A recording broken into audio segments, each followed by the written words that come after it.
My teenage daughter is trying to run away with a grown man, and I legally can't stop them. I found the receipt in my daughter Phoebe's backpack while looking for her calculus homework. Starbucks, 3:23 p.m. Starbucks was across town, nowhere near her school. But what made my hands shake was the credit card number on the receipt, partial digits that I recognized from 17 years ago. Phoebe? I called upstairs. Can you come down? She appeared in the kitchen doorway, still in her school clothes. My beautiful daughter, 3 months from her 18th birthday. 3 months from when the adoption agreement's contact restrictions expired. What's up, Mom? I held up the receipt. Want to explain this? Her face went through several expressions. You went through my stuff? Your calculus teacher emailed. Said you've missed 3 classes this month. It's just coffee with a friend. Which friend pays with a credit card that starts with the same numbers as Curtis Sherman's? Phoebe slumped into a kitchen chair. How long have you known? How long have you been seeing your birth father? 4 months. 4 months. My mind raced through every drama practice, study group, friend's house she'd visited. How many were lies? He reached out on Facebook, Phoebe continued. Said he'd been waiting 17 years to meet me, that he never wanted to give me up. The adoption was closed for a reason. He has no right to contact you until you're 18. He said you'd say that. He said you'd try to keep us apart. Curtis Sherman had been 19 when Phoebe was born, a college dropout with a drug problem and a string of arrests. His parents had paid me to take Phoebe, desperate to give their granddaughter a better life. What else has he told you? The truth. Phoebe's eyes flashed with anger. That you bought me. That his parents forced him to give me up. That he's been clean for 10 years and you refused to let him see me. He was arrested for possession just 5 years ago. That's a lie. I have the arrest record. I've kept tabs on him to protect you. Or to control the narrative. She stood up, pacing. He showed me documents. Checks from you to his family. He told me my real name. The one he gave me before you changed it. Phoebe, those have to be fake. Like my whole life has been fake? He's introducing me to family you've kept me from. Grandparents who want to meet me. His parents are dead. They died in a car accident when you were 3. More lies! I pulled out my phone, showing her the obituaries. Martha and James Miller, died 2011. Phoebe barely glanced at the screen. Curtis said you'd have fake documents ready. That you're rich enough to create any story you want. Why would I do that? I've loved you since the day you were born. Or to keep me as your perfect little project. The baby you couldn't have naturally, so you bought one from a desperate teenager. Her words cut deep. Now this stranger was unraveling 17 years of trust in 4 months. Has he asked you for anything? Money? Phoebe hesitated. He mentioned that it's unfair you control money that should be mine. That when I turn 18, I should have access to everything. There it was. Curtis knew about the trust from his parents. Money they'd left for Phoebe's education that I managed. Nearly $200,000 he couldn't touch unless Phoebe gave him access. Did he mention the trust? He said his parents left it for both of us. That you manipulated the will to cut him out. His parents left that money specifically for your education because they didn't trust Curtis. I don't want to hear any more of your documents. She was crying now. I'm meeting him tomorrow. He's taking me to meet my real grandparents. His parents are dead. My maternal grandparents. My birth mother's parents. Yeah, he found her too. Another thing you hid from me. My heart stopped. Crystal Schneider. 16 when she had Phoebe. Signed away her rights and disappeared. He found Crystal? She died. Overdose 3 years ago. But her parents are alive. They want to meet me. Tomorrow at noon. Curtis is picking me up from school. You're not going. You can't stop me. I'm almost 18. You're 17. And I'm your legal parent. He's my father. And in 3 months I can choose to have him in my life without your permission. She left me standing in the kitchen, holding the receipt that had shattered our world. I called my lawyer, then the school to warn them about potential custody interference. The next morning, Phoebe left without saying goodbye. Her backpack seemed heavier than usual. When I checked her room, drawers were empty, photos missing. She wasn't just going to lunch. I called the police as I drove to her school. But when I arrived, Curtis Sherman had already arrived with a forged early dismissal form I'd supposedly signed. I stand frozen in the school parking lot, watching Curtis's silver sedan disappear around the corner with my daughter inside. The assistant principal stands next to me, still holding the forged dismissal form, and her face has gone pale as she realizes what just happened. My hands shake so badly I can barely unlock my phone to dial 911. The operator answers on the second ring, and I try to explain the situation without my voice breaking. I tell her my minor daughter has been taken by someone using fake documents, and she asks me to stay calm while she sends officers to take my report. The assistant principal touches my arm and asks me to come inside where we can wait for the police. We walk through the empty hallways to her office and she offers me water, but I can't drink anything because my throat feels too tight. She pulls up the security footage on her computer, and we watch Curtis walk into the front office at 11:47 a.m. He's wearing a button-down shirt and khakis like he dressed up for this. He hands the dismissal form to the front desk staff, and they barely glance at it before calling Phoebe down from class. On the screen, Phoebe appears in the hallway 5 minutes later with her backpack hanging heavy on her shoulders. She doesn't look scared or uncertain. She walks right up to Curtis and he puts his arm around her shoulders like they do this every day. The assistant principal keeps apologizing, saying the signature looked real enough that nobody questioned it. She's already called the superintendent to report the security breach, and I can hear the panic in her voice because she knows this is bad. 2 police officers arrive within 20 minutes and I meet them in the main office. I pull out my phone and show them everything. The Starbucks receipt with Curtis's credit card numbers, screenshots of his Facebook messages to Phoebe that I took last night after our fight, the adoption paperwork that proves I have sole legal custody, and Curtis has no parental rights until Phoebe turns 18. One officer takes notes while the other examines the forged dismissal form under the desk lamp. They tell me this qualifies as custodial interference since Phoebe is still a minor. They'll issue a bulletin for Curtis's vehicle and get his current address from DMV records. But then the younger officer adds that since Phoebe went willingly and she's 17, the situation is complicated. She wasn't grabbed off the street. She packed her things and left with him. That makes it harder to treat this as a kidnapping even though he used fake documents to get her. I feel my chest getting tight as I realize the police might not be able to bring her home right away. The officers take my statement and promise to follow up within 24 hours. As soon as they leave, I call Reed. He answers on the first ring and I can barely get the words out to explain what happened. He tells me to come to his office right now with all my documentation. He's already pulling Curtis's criminal history and the original adoption agreement from his files. He warns me we need to move fast to protect both Phoebe and the trust fund, because Curtis clearly has a plan. I drive to Reed's office in the financial district and my hands are still shaking on the steering wheel. When I get there, Reed has cleared his conference table and I spread out everything I've collected over the years. Curtis's arrest records going back to when he was 19. The obituaries for Martha and James from 2011. Crystal's death certificate from 3 years ago showing cause of death as drug overdose. The adoption agreement with all its contact restrictions that Curtis violated by reaching out to Phoebe. Reed photographs each document with his phone, arranging them in neat rows. He explains we're building a case file that shows Curtis's pattern of problems and his likely financial motivation for this sudden reunion after 17 years. While I'm sitting there, Reed calls the trust administrator and puts her on speaker. He alerts her to potential fraud attempts and requests immediate security protocols on Phoebe's education fund. The administrator's voice comes through the phone crisp and professional. She confirms she'll flag any access requests and require multiple verification steps, including direct contact with me before any money moves or any changes to account management. Reed thanks her and hangs up, then tells me this buys us some time because even if Curtis convinces Phoebe to sign something, the bank won't process it without going through me first. I try calling Phoebe's phone, but after 3 rings, it goes straight to voicemail. I try again. Same thing. She's either turned it off or blocked my number. The silence makes my chest hurt and I have to take a deep breath before leaving a message. I keep my voice as steady as I can and tell her I love her, and she should call me when she's ready. I tell her she's not in trouble and I just need to know she's safe. Reed watches me hang up and says nothing for a minute, then goes back to drafting legal documents. He's preparing an emergency motion for a temporary restraining order against Curtis. The order will specifically prohibit Curtis from taking Phoebe from the school property or interfering with her education. Reed explains this won't bring her home right away, but it establishes legal boundaries and creates real consequences if Curtis keeps pushing. He'll file it first thing tomorrow morning at the courthouse. I drive home as the sun starts setting and the house feels too quiet when I walk in. I make myself eat something, but I can't taste it. That evening, I search Curtis's social media and find a photo he posted 2 hours ago. Phoebe is sitting in a coffee shop, smiling at the camera with a mug in her hands. The caption says, "Finally complete," with a heart emoji. The comment section is full of congratulations and heart emojis from people who have no idea what's really happening. I screenshot everything before Curtis can delete it or change his privacy settings.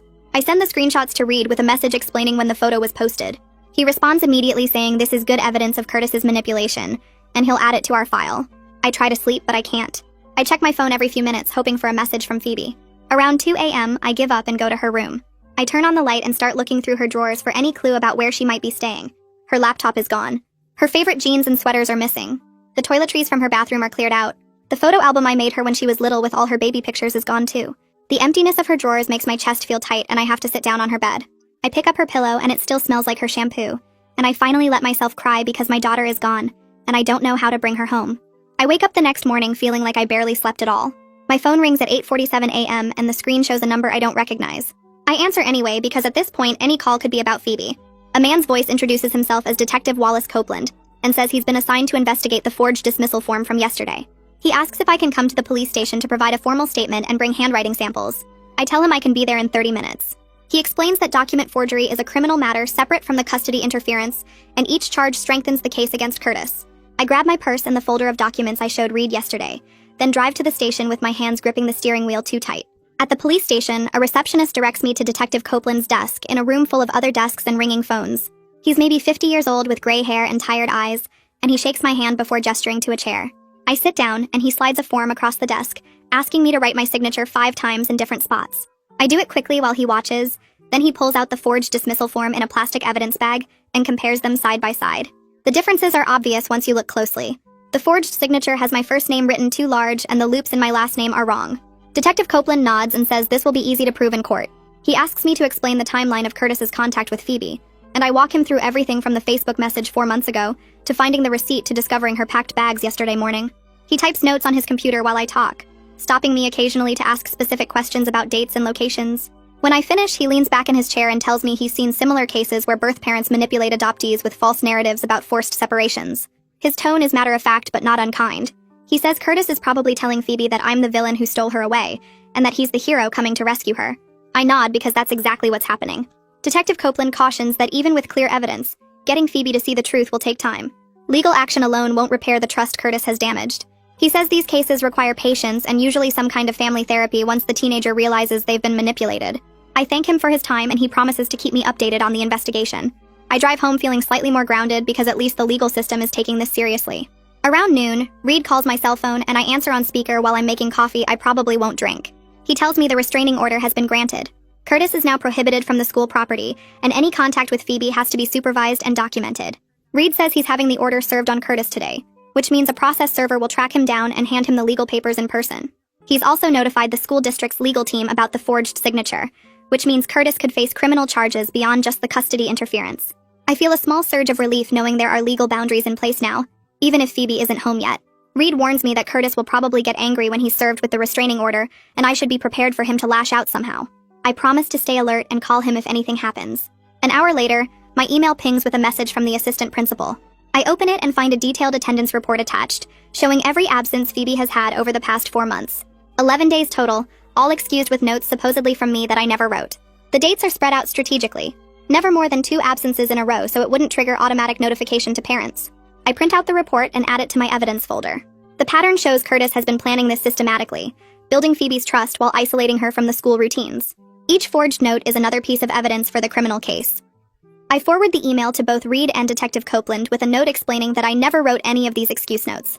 Around 3 in the afternoon, my phone buzzes with a text from an unknown number. I open it and read the message that makes my stomach drop. The text says exactly what I knew Curtis would say once he got served with legal papers.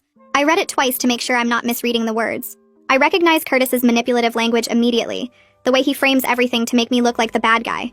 I don't respond because anything I say will be twisted and used against me. Instead, I screenshot the message and forward it to both Reed and Detective Copeland. Reed texts back within minutes telling me not to engage with Curtis at all and to document everything. That afternoon around 5, Detective Copeland calls again. He says he's located Curtis's current address through DMV records and will be conducting an interview about the forged documents tomorrow morning. He warns me not to go there myself or attempt any contact with Curtis. He explains that if I show up at Curtis's place or try to confront him, it could compromise the investigation and potentially give Curtis ammunition to claim I'm harassing him. I promise I won't go anywhere near Curtis. I'm not stupid enough to give him any excuse to paint himself as the victim. The detective says he'll call me after the interview to let me know how it went. I spend the rest of the evening sitting at my kitchen table feeling useless. Later that night, Reed calls to tell me about a strange phone call he received. A lawyer claiming to represent Curtis called his office asking about the terms of Phoebe's trust fund and whether she'll have full access when she turns 18. Reed says he professionally explained that he can't discuss client matters with unauthorized parties and ended the call. After he hung up, he looked up the lawyer's name and found out the guy specializes in estate disputes and has a reputation for aggressive tactics. Reed tells me this confirms what we already suspected. Curtis's primary motivation is financial, not paternal. He doesn't want a relationship with Phoebe.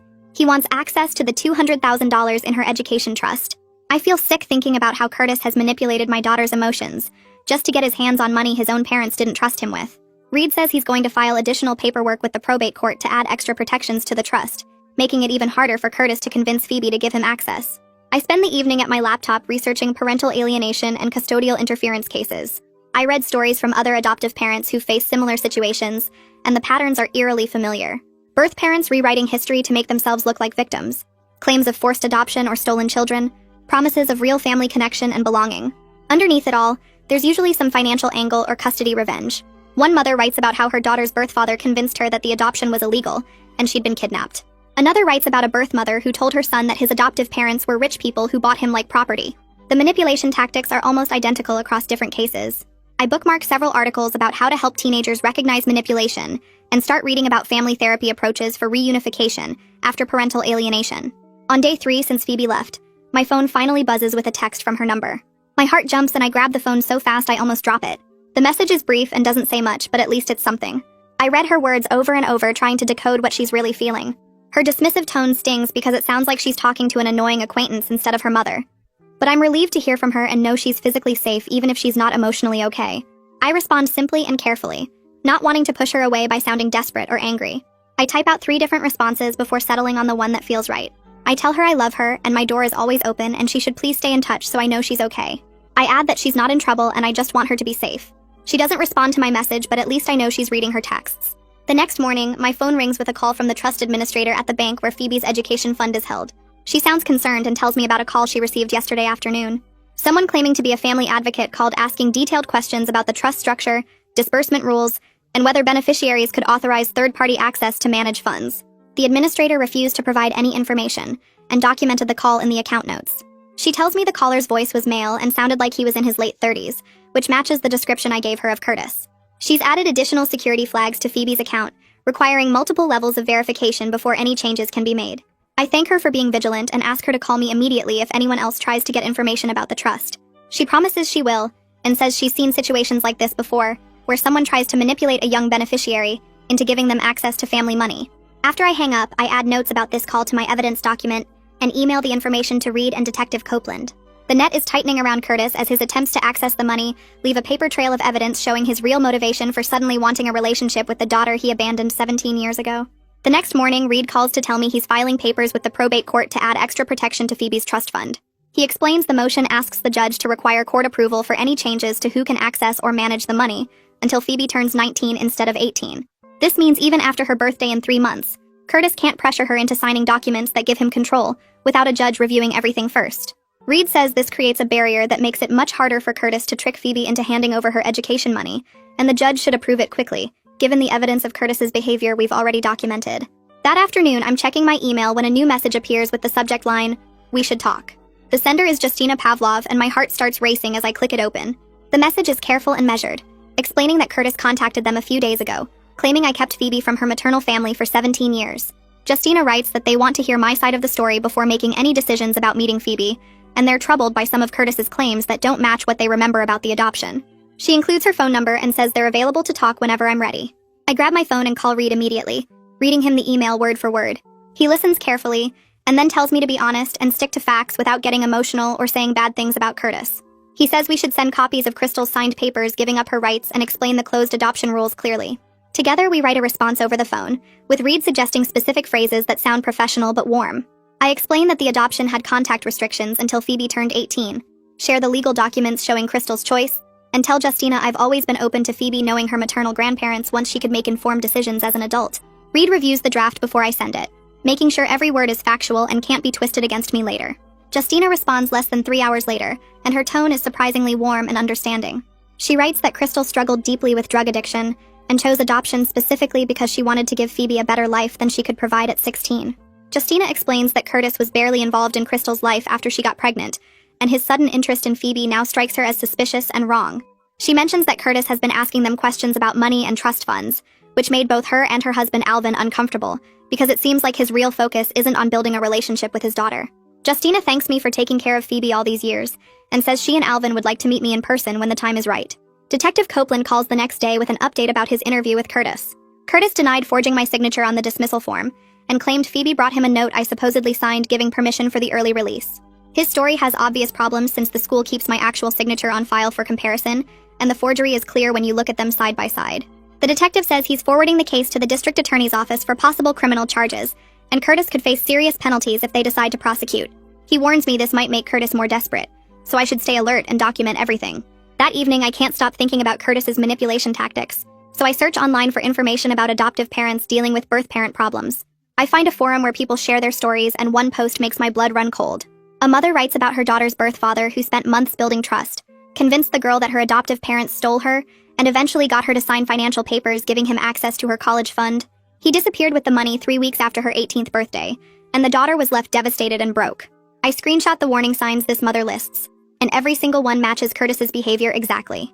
The grooming period, the revised history, the focus on money disguised as family rights, the isolation from the adoptive parent. I forward the screenshots to Reed with a message saying, "This is exactly what Curtis is doing to Phoebe." On day 5 since Phoebe left, my phone rings with a call from the trust administrator and her voice sounds urgent and worried. She tells me Curtis showed up at the bank this morning with Phoebe, and he was carrying a handwritten note that supposedly gave him permission to discuss Phoebe's account details. The bank manager came out personally because of the security flags on the account and refused to provide any information or access. Curtis got loud and angry, arguing that he had rights as Phoebe's biological father and demanding to know why he was treated like a criminal. Security had to walk him out of the building while he was still yelling about how I was stealing from his daughter. The administrator documented everything and says she'll send me a formal incident report by the end of the day. I call Reed immediately and tell him what happened at the bank. He says he'll request copies of the security camera footage and the official incident report right away, because this shows Curtis's attempts to get the trust money are getting more aggressive and desperate. Reed files another motion with the court that same afternoon, adding details about Curtis's attempted breach at the bank and asking for even stronger protections. 2 days later, the judge signs an order requiring that any trust documents Phoebe signs must go through a mandatory 30-day review period before they can take effect, giving us time to challenge anything Curtis pressures her into signing. Reed explains this is a huge win because it means Curtis can't rush Phoebe into signing away control the day she turns 18. The school counselor, Zara Wooten, calls me that afternoon, and she sounds concerned about Phoebe's extended absence from classes. She explains that Phoebe has now missed enough days to put her in danger of failing 2 required courses because of missed tests and assignments that can't be made up. If Phoebe doesn't come back to the school within the next week, she might not have enough credits to graduate on time in 3 months. Zara says she's required to report the attendance issues to the district, and if Phoebe stays gone much longer, there could be truancy proceedings that would involve social services. She asks if there's anything she can do to help get Phoebe back to the school safely. The next morning, I wake up to another email from Justina, and this time there's an attachment. I open it to find a photo of Crystal in a hospital bed holding newborn Phoebe, and on the back of the photo is a handwritten note in Crystal's teenage handwriting. The note explains her decision to choose adoption, saying she wants her baby girl to have the stable life and opportunities she can't provide. Justina's email says Curtis has been calling them repeatedly over the past few days, asking them to vouch for him so he can access Phoebe's trust fund. His pressure tactics have made them deeply uncomfortable, and they want me to know they see right through what he's trying to do. Justina writes that Curtis is using their grief over Crystal, and their desire to know their granddaughter as weapons to manipulate everyone, and they refuse to be part of his scheme. I reply to Justina's email right away, suggesting we meet at a coffee shop halfway between our towns the next afternoon. She responds within minutes, agreeing to the time and place, and I spend the rest of the evening rehearsing what I'll say, trying to anticipate questions they might ask about the adoption and my relationship with Phoebe. I barely sleep that night, my mind spinning through scenarios where this meeting goes wrong or right, wondering if Crystal's parents will see me as the woman who gave their granddaughter a stable life, or as someone who kept them apart for 17 years. The next morning drags by slowly as I check the clock every few minutes, finally leaving an hour early just to have something to do besides pace around my empty house. I arrive at the coffee shop 20 minutes before our scheduled meeting and order tea I don't drink, sitting at a corner table where I can watch the door and see them arrive. Justina and Alvin walk in exactly on time, and I recognize them immediately from the photo Justina attached to her email, an older couple with tired eyes and careful movements that speak to years of grief. They spot me right away and approach the table, and Justina reaches out to shake my hand with a grip that's firm but not aggressive, her face showing cautious openness rather than hostility. We sit down together and there's an awkward moment where nobody speaks, all of us aware that this conversation matters deeply and could go badly if we're not careful with our words. Justina breaks the silence first, thanking me for meeting them and explaining that they've thought about reaching out for years, but respected the closed adoption agreement and assumed I would make contact when the time was right. Alvin adds that they never imagined Curtis would be the one to force this meeting, and his tone carries clear disapproval when he says Curtis's name. I take a breath and start explaining my side, telling them about finding the receipt, discovering the 4 months of secret meetings, and Curtis's manipulation of Phoebe through false narratives about forced adoption and stolen money. Justina listens intently, nodding occasionally, and when I mention the trust fund Curtis is trying to access, she exchanges a knowing look with Alvin that tells me they've already figured out his real motivation. Alvin pulls out his phone and shows me text messages from Curtis, asking them to confirm that I'd kept Phoebe from her real family, and requesting they support his claim that the trust money should benefit him too since his parents set it up. The messages make my stomach turn because they're so transparently manipulative. Curtis trying to use grieving grandparents as pawns in his scheme to access Phoebe's education fund. Justina's voice gets tight when she talks about Crystal, describing her daughter's struggles with addiction that started in middle school and escalated through her teenage years, making it impossible for her to care for a baby even though she loved Phoebe desperately. She explains that Crystal was clear-eyed about her limitations when she chose adoption, wanting Phoebe to have stability and opportunities she couldn't provide, and the decision had nothing to do with money or pressure from anyone. Alvin reaches into a folder he brought and pulls out several letters, explaining that Crystal wrote them to Phoebe during her last year of life, when she was trying to stay clean, intending them to be given to her daughter someday when she was old enough to understand. He hands me the letters with shaking hands, and I read through them carefully, seeing Crystal's teenage handwriting mature into adult script as the letters progress through the years. The first letter is dated 2 weeks after Phoebe's birth, and Crystal writes about holding her baby girl and knowing she had to let her go, describing the adoption as the most loving thing she could do even though it broke her heart. Later letters talk about Crystal's continued struggles, her relapses and recovery attempts, and her hope that Phoebe would grow up happy and never have to deal with the addiction that destroyed Crystal's life.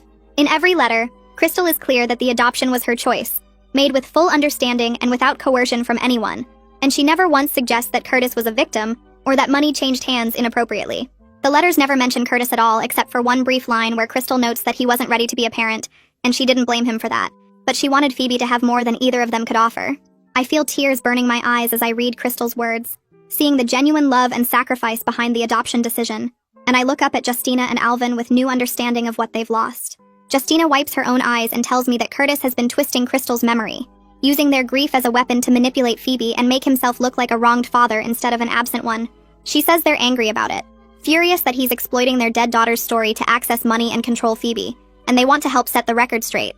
Alvin adds that they feel guilty for not reaching out sooner, for assuming I would facilitate contact when Phoebe was ready, instead of taking initiative themselves, and now Curtis has filled that void with lies that serve his agenda. I assure them that I understand their position, that the closed adoption created barriers for everyone, and I've always planned to help Phoebe connect with her maternal family when she was mature enough to handle the complexity. Justina asks what they can do now to help Phoebe see the truth, and I suggest they might be willing to meet with her directly, to share Crystal's letters and their own memories, to show her that the adoption story Curtis told her is fiction. They both agree immediately, saying they want their granddaughter to know them, but they want it to be based on honesty, not Curtis's manipulation and false narratives. We talk for another hour, sharing stories and information, building a foundation of trust that feels fragile but real, and by the time we leave the coffee shop, I feel like I have allies in this fight to protect Phoebe from Curtis's schemes. As I drive home, I think about how to approach this next step, how to get Phoebe to agree to meet her maternal grandparents without Curtis present to control the narrative and twist their words. That evening, I sit in my living room with my phone, opening the camera app and hitting record, speaking directly to the lens as if Phoebe is sitting across from me. I keep my voice calm and factual, explaining that I met with Justina and Alvin today, that they shared Crystal's letters and their memories, and they want to meet her, but they want her to have accurate information first. I tell her that I'm not trying to keep her from family, that I've never wanted to erase her birth parents or pretend her adoption didn't happen, but Curtis is manipulating everyone's grief and love to serve his own financial interests.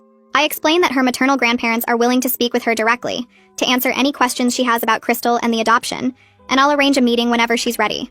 I emphasize that I'm not asking her to choose sides or cut Curtis out of her life, just to hear all sides of the story from people who actually knew Crystal and were there when these decisions were made. The video runs 4 minutes and I watch it back twice, making sure my tone doesn't sound defensive or angry, just honest and open to whatever Phoebe needs. I save the video to my phone and then call Reed, asking his advice about how to send it to Phoebe without violating any legal boundaries or giving Curtis ammunition to claim harassment. Reed listens to my plan and suggests I send the video through Detective Copeland instead of directly to Phoebe, creating a documented chain of communication that shows I'm working through proper channels and not trying to manipulate or pressure her. I agree and forward the video to Detective Copeland with a brief explanation, asking him to facilitate delivery to Phoebe when he thinks the timing is appropriate. Detective Copeland calls me back 20 minutes later, confirming he received the video and will make sure Phoebe gets it, and he mentions that Curtis's behavior at the bank has strengthened the case significantly. He explains that Curtis's attempt to access the trust fund shows clear financial motivation rather than genuine parental concern, and the bank's security footage of him getting angry and confrontational will be useful evidence if this goes to court. I thank him and hang up, feeling like pieces are finally falling into place, like the truth is starting to break through Curtis's carefully constructed lies. The next few days pass slowly as I wait to hear from Phoebe, checking my phone obsessively for calls or texts that don't come.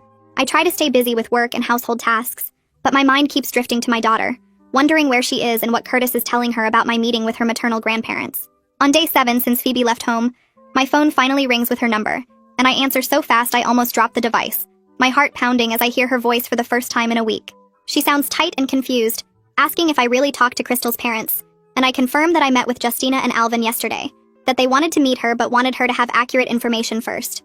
Phoebe is quiet for a moment, processing this, and then she asks if they really have letters from Crystal, and I tell her yes. Multiple letters written over years, all making clear that the adoption was Crystal's choice made out of love. I offer to arrange a meeting with all of us present so she can hear directly from them about Crystal's life, her struggles, and her decision to choose adoption for Phoebe's sake.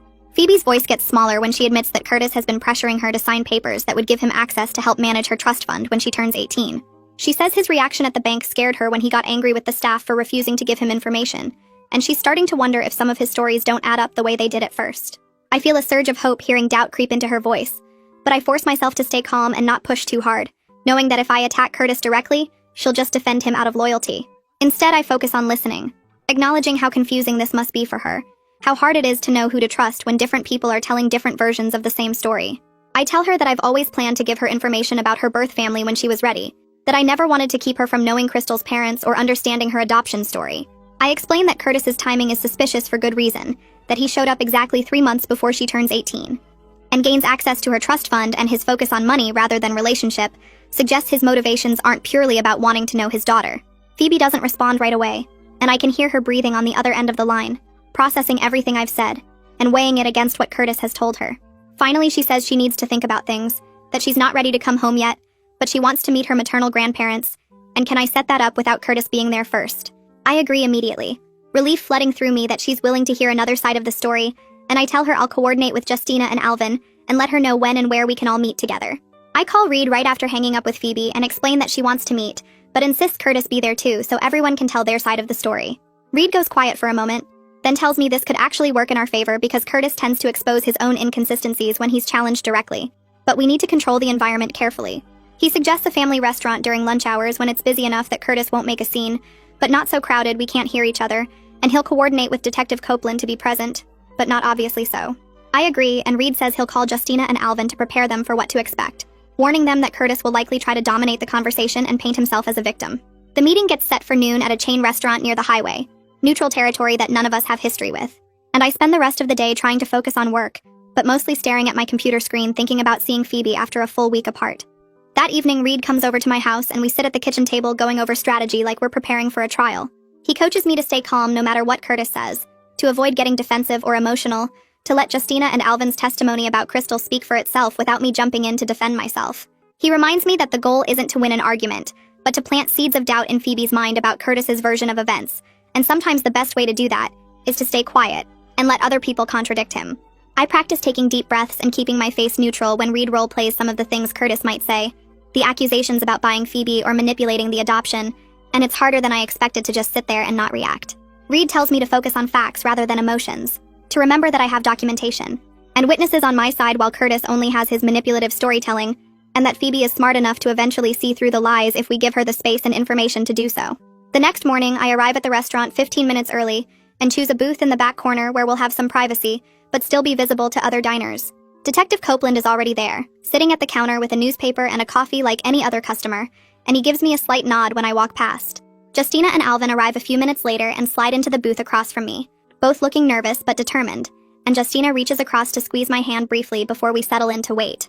At exactly noon, Phoebe walks through the door with Curtis right behind her, his hand on her shoulder in a way that looks protective, but feels possessive, and my daughter looks exhausted with dark circles under her eyes, and her hair pulled back in a messy ponytail, instead of the careful styling she usually does. She's wearing clothes I don't recognize, probably things Curtis bought her, and she won't quite meet my eyes as they approach the table. Curtis immediately starts talking before they even sit down, saying something about how glad he is we can all finally have an honest conversation. But Justina cuts him off in a firm voice that reminds me she raised a daughter through addiction, and probably dealt with plenty of manipulators before. She tells Phoebe directly that she needs to hear the truth about her mother from people who actually knew and loved Crystal, not from someone who was barely around during the pregnancy and disappeared afterward, and Curtis's face tightens, but he sits down without responding. Justina pulls out a folder she brought with her and opens it carefully, revealing letters written in Crystal's handwriting on lined notebook paper, some of them stained and creased from being read multiple times over the years. She explains that Crystal wrote these letters during her various attempts at rehab, trying to work through her feelings about giving Phoebe up for adoption, and every single one makes clear that it was her choice made out of love rather than coercion. Phoebe leans forward to look at the letters, and I can see her hands shaking slightly as Justina reads portions aloud, Crystal's words describing her addiction struggles, and her certainty that she couldn't provide the stable home a baby needed. Alvin speaks up for the first time, his voice gruff but gentle, confirming that Curtis was never really involved after Crystal got pregnant.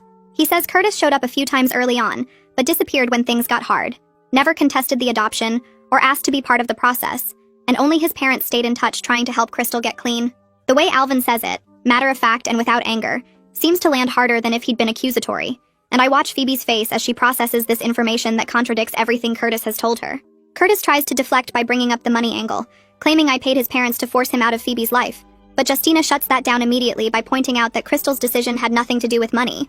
She explains that Crystal was terrified of losing Phoebe to the same addiction that was destroying her own life, that she wanted her daughter to have stability and safety that neither Curtis nor Crystal could provide at 16 and 19 with no jobs and serious substance abuse problems. The tension at the table is thick enough to cut, and I can see Phoebe's eyes moving between Curtis and her maternal grandparents, trying to reconcile two completely different versions of the same story. Curtis shifts tactics and brings up the trust fund, suggesting it's family money that should benefit all of them since his parents set it up, and I feel my jaw tighten, but I stay quiet like Reed coached me. Alvin doesn't stay quiet though, stating bluntly that Martha and James Miller set up that fund specifically for Phoebe's education because they didn't trust Curtis with money, having bailed him out of financial trouble multiple times before they died. The directness seems to shock Phoebe, and Curtis's face flushes red with anger at being called out so plainly in front of everyone, his careful victim narrative crumbling under the weight of facts from people who actually knew his parents. Curtis stands up abruptly, his chair scraping loud against the floor, and tells Phoebe they're leaving right now. But Phoebe hesitates for the first time since this whole thing started, looking between Curtis standing over her and me sitting calmly across the table, and I can see visible confusion on her face about what to do. Curtis gets more insistent, reaching for her arm and saying they don't have to listen to these lies. But I stay seated and speak quietly to Phoebe that the choice is hers, and my door is always open whenever she's ready to come home. For a long moment, nobody moves, and I hold my breath hoping she'll choose to stay. But then Phoebe stands up and follows Curtis toward the exit, though she glances back twice before they disappear through the door. Justina reaches across the table to squeeze my hand again, her eyes sad but knowing, and she tells me that seeds of doubt have been planted, and sometimes that's all you can do when someone is caught in manipulation. You have to trust they'll eventually see the truth. I nod but can't speak past the lump in my throat, watching through the window as Curtis's car pulls out of the parking lot with my daughter inside. Detective Copeland comes over to our booth after they leave and says he documented everything from his position at the counter, noting Curtis's controlling body language and aggressive behavior when confronted with facts, and he's received approval from the DA to file formal charges for the forged dismissal form. He explains that Curtis will be charged within the week, which should force him to focus on legal defense rather than continuing to manipulate Phoebe. And while it won't bring her home immediately, it adds pressure that might make Curtis show his true colors more clearly. That evening, I'm sitting on my couch staring at my phone when Detective Copeland calls with an update. He says he reviewed the security footage from the restaurant and documented Curtis's controlling behavior throughout the meeting, the way he tried to physically direct Phoebe and cut off other people's testimony, and he's including all of it in the case file for the DA. The charges will be filed formally by the end of the week, and Curtis will have to appear in court, which means he'll need to focus on his legal problems instead of spending all his time working on Phoebe. I thank the detective and hang up, then spend the next 2 days in a fog of worry and waiting, checking my phone constantly for any message from Phoebe. I go through the motions at work and try to keep my house clean and Phoebe's room ready for when she comes home, if she comes home and the uncertainty is worse than anything else. On the second night after the restaurant meeting, my phone buzzes at 11 p.m. with a text from Phoebe asking if we can talk, just the two of us. My heart jumps and I respond immediately that I'm available anytime and anywhere she wants to meet, trying to keep my message calm and not too eager. She suggests a coffee shop near her school the next morning, and I agree right away, then spend the rest of the night unable to sleep, trying not to hope too much that this means she's ready to come home, but unable to stop the tiny flame of possibility from growing in my chest. I arrive at the coffee shop 15 minutes early and sit facing the door, my hands wrapped around a cup of tea I don't drink. When Phoebe walks in, the first thing I notice is how tired she looks. Dark circles under her eyes and her shoulders slumped forward in a way that makes her seem smaller than she is. She slides into the seat across from me without meeting my eyes, and I wait for her to speak first, not wanting to push too hard and scare her away. She fidgets with her phone for a moment before setting it face down on the table between us. The words come out quiet and hesitant as she admits she's been staying at a motel on the east side of town, the kind with hourly rates and flickering neon signs. Curtis is paying for it with money he borrowed from someone, though she won't say who, and I can see the discomfort in the way she won't look directly at me when she explains the arrangement. She tells me he asked her to sign a document 3 days ago, something promising to pay him back from her trust fund once she turns 18, and her voice gets steadier when she says she refused. I feel a rush of relief that she didn't sign anything, but I keep my face neutral and let her continue talking. The motel room is small and smells like cigarettes even though it's supposedly non-smoking, and she's been sleeping on top of the covers because the bedspread looks stained. She's been eating fast food for every meal because Curtis keeps saying he'll take her grocery shopping but never does, and I can see she's lost weight in the week she's been gone. Her voice drops even lower when she describes how Curtis reacted after the restaurant meeting with Justina and Alvin, his face going red and his hands clenching into fists as he drove them back to the motel. He accused her of being brainwashed by me and her maternal grandparents, saying they'd poisoned her mind against him with lies and manipulation. The anger in his voice scared her because it reminded her of something Justina had mentioned during lunch, a story about why Crystal kept her distance from Curtis during the pregnancy. Crystal's parents had told Phoebe that Curtis would get angry when things didn't go his way, that he'd punch walls and throw things and blame everyone else for his problems. Phoebe is starting to see patterns she didn't want to acknowledge before, the way Curtis controls where they go and who they talk to, how he gets defensive whenever she asks questions about his past. She tells me about the time she asked to see his apartment, and he said it wasn't ready for visitors, or when she wanted to meet his friends and he claimed they were all busy. Every story he's told her has started to feel rehearsed, like he's practiced the words until they sound natural, and she's noticing the inconsistencies that don't line up with what other people have said. I sit quietly through all of this, my hands still wrapped around my cold tea, and I don't interrupt even when she pauses for long stretches. When she finally runs out of words and looks at me with those exhausted eyes, I take a slow breath before responding. I tell her simply that I love her and want her to be safe, that whatever she decides about her relationship with Curtis is ultimately her choice once she's 18. But right now she's still 17, and I have a legal and moral responsibility to protect her, which is why I involve the police and lawyers. I explain that I'm not trying to control her or keep her from knowing her birth family, but Curtis has shown through his actions that his interest is in the trust fund, not in building a genuine relationship with her. Phoebe's eyes fill with tears and she asks in a small voice if she can come home. I feel my own tears spring up immediately, and I reach across the table to take her hand, telling her yes without any hesitation. She squeezes my fingers tight and admits she's scared of how Curtis will react when he finds out, that he's been checking in on her every few hours and gets angry if she doesn't respond to his texts right away. I pull out my phone right there at the coffee shop and call Detective Copeland, explaining the situation while Phoebe sits across from me looking relieved and terrified at the same time. The detective listens carefully, and then tells me he can coordinate with patrol officers to accompany us to the motel for a safe pickup of Phoebe's belongings. He mentions that Curtis is actually at the police station right now being processed on the forgery charges, so the timing works perfectly for getting Phoebe's things without a confrontation. We finish our drinks and I pay the bill. Then Phoebe follows me in her car to the motel where we meet 2 patrol officers in the parking lot. The officers walk with us to room 117, and Phoebe unlocks the door with shaking hands. Curtis isn't there like Detective Copeland promised, and I stand in the doorway while Phoebe quickly moves around the small space gathering her belongings. I can see her hands trembling as she stuffs clothes into her backpack and grabs her laptop from the desk. She picks up the photo album I made her when she was little, the one with pictures from her first day of kindergarten and her 7th birthday party, and clutches it against her chest for a moment before sliding it carefully into her bag. The whole process takes less than 10 minutes, and then we're walking back to the parking lot with the officers following behind us. Phoebe gets in my car this time, leaving hers in the motel lot to be picked up later, and we drive home in silence. She stares out the passenger window watching the familiar streets go by, and I don't push her to talk or fill the quiet with reassurances. When we pull into our driveway and I put the car in the park, she breaks down crying with her face in her hands. The apologies pour out between sobs, saying she's sorry for not believing me and sorry for leaving and sorry for being so stupid. I unbuckle my seatbelt and pull her into a hug across the center console, telling her that Curtis is very good at manipulation, and she has nothing to apologize for. I stroke her hair like I did when she was little, and let her cry until the sobs turn into hiccups, and then into quiet sniffles. We go inside and I make her favorite dinner while she takes a long shower in her own bathroom, and when she comes downstairs in clean pajamas, she looks more like herself than she has in weeks. That evening my phone rings and Reed's name appears on the screen. I answer while Phoebe is curled up on the couch watching a movie, and I take the call in the kitchen where she can't hear. Reed explains that Curtis has been released on bail, but the restraining order remains in effect, prohibiting him from contacting Phoebe directly or coming within 500 feet of our house or her school. He's also filed paperwork with the probate court to extend the trust protection measures through Phoebe's 19th birthday, giving her more time to mature before making major financial decisions about the education fund. The next morning I call the school and speak with Zara Wooten, the counselor who's been helping coordinate Phoebe's return. Zara arranges for Phoebe to make up her missed work through a combination of independent study packets and extended deadlines on major assignments.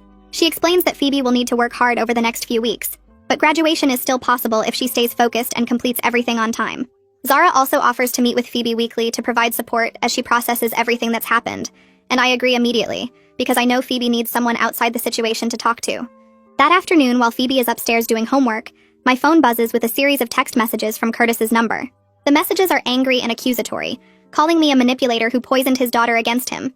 He threatens to sue for parental rights and claims he has lawyers who will prove I interfered with his relationship with Phoebe. The messages keep coming, each one more aggressive than the last, and I screenshot every single one before forwarding them to Reed. Reed responds within minutes telling me not to reply to Curtis under any circumstances, that any response could be twisted and used against me. He forwards the screenshots to Detective Copeland as evidence of continued harassment despite the restraining order. 2 days later, Justina calls and asks if Phoebe would like to visit them the following weekend. I check with Phoebe first and she says yes with genuine enthusiasm, so I arrange to drive her there on Saturday morning. The drive takes about an hour and Phoebe seems nervous but excited as we pull up to Justina and Alvin's house in a quiet neighborhood. They greet us at the door with warm hugs, and I can see Phoebe relax a little when Justina takes her hand and leads her inside. The visit lasts most of the day, with Justina and Alvin sharing stories about Crystal's childhood and showing Phoebe family photos in old albums. They talk about Crystal's love of art and music, her struggles with addiction that started in her early teens, and her clear determination to give Phoebe a better life through adoption.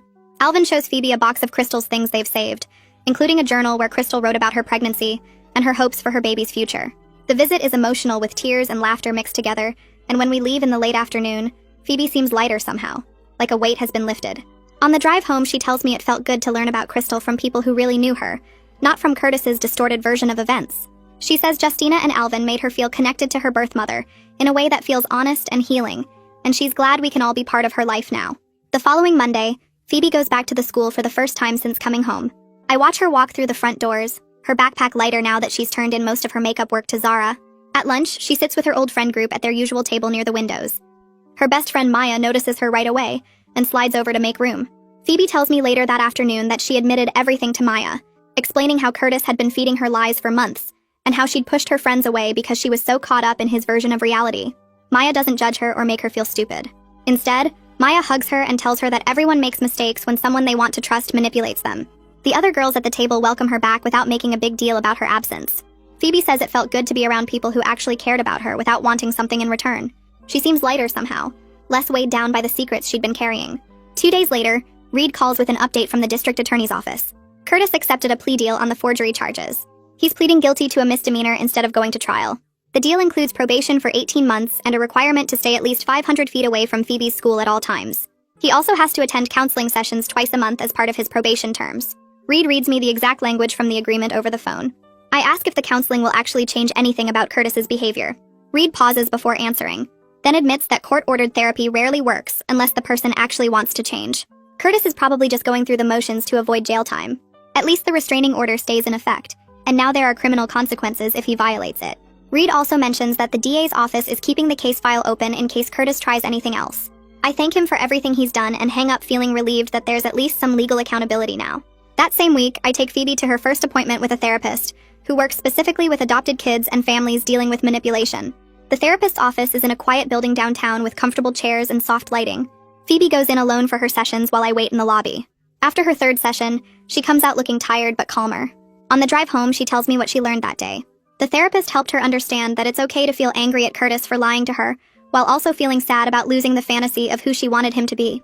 She doesn't have to choose between those feelings, or pretend one doesn't exist. Phoebe says she's been grieving the dad she imagined Curtis could be, not the actual person he turned out to be. The therapist also talked with her about identity and being adopted, helping her see that her adoption story is complicated, but that doesn't make it bad or wrong. Phoebe seems to be processing everything in a healthier way now. The trust administrator calls the following week to schedule a meeting with Phoebe. We drive to the bank on Saturday morning and sit down in a small conference room with glass walls. The administrator, a woman in her 50s with reading glasses on a chain, spreads out papers showing exactly how the education fund works. She walks Phoebe through the current balance, which is just over $200,000 now with interest. She explains what expenses the fund can cover, things like tuition, books, room and board, and other education-related costs. She also shows Phoebe the protection measures that are in place, including the requirement that I approve any withdrawals until Phoebe turns 19. The administrator uses simple language and checks frequently to make sure Phoebe understands. Phoebe asks good questions about college planning and whether the money can be used for trade school or other types of training programs. The administrator confirms it can and seems impressed by how thoughtful Phoebe's questions are. When we leave, Phoebe tells me she feels relieved to understand the specifics, instead of relying on Curtis's vague claims about family money that should belong to both of them. 3 days later, I'm in the kitchen making dinner when I hear a car pull into our driveway. I glance out the window and my stomach drops. Curtis is getting out of his car and walking toward our front door. I immediately grab my phone and dial 911 while moving to lock the front door. The operator answers and I explain that someone with a restraining order against him is on my property right now. Curtis knocks hard on the door 3 times. I don't answer or acknowledge him. He calls out Phoebe's name, saying he just wants to talk to her for a minute. Phoebe comes downstairs hearing his voice, but I motion for her to stay back. The 911 operator tells me police are 2 minutes away. Curtis knocks again, harder this time, and I can hear frustration in his voice as he calls out that I'm keeping his daughter from him.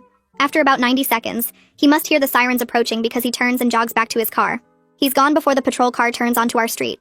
The officers take my statement and I show them the security camera footage from our doorbell. They radio the information to Detective Copeland. He calls me an hour later to say he's filing a violation of the restraining order. Curtis will get a formal warning that any further contact will result in immediate jail time. Over the next 2 weeks, Phoebe focuses hard on her makeup assignments. She stays up late several nights finishing independent study packets for the classes she missed. Her teachers are understanding and give her extensions on major projects.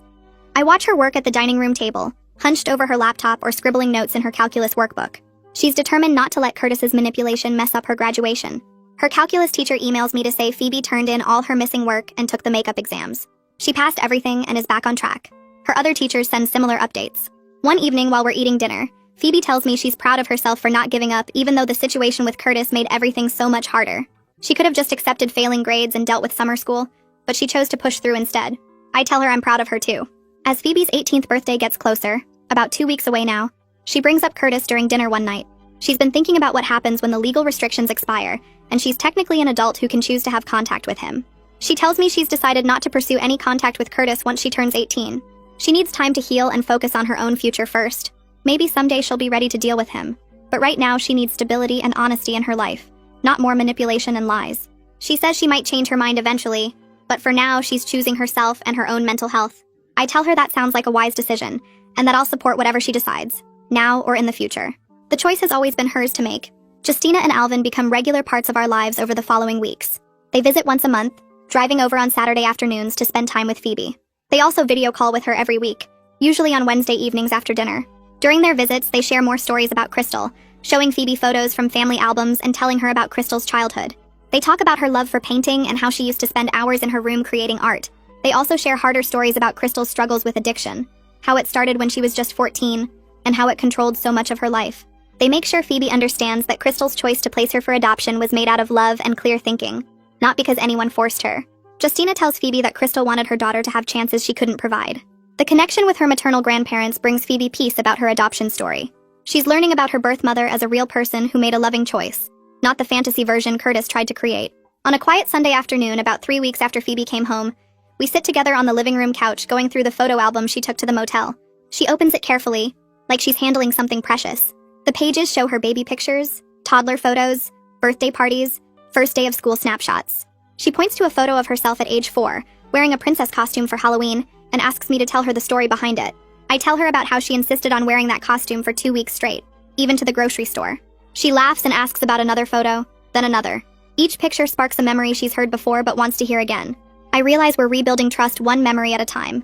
Curtis's manipulation caused real damage to our relationship, creating cracks in the foundation we'd built over 17 years.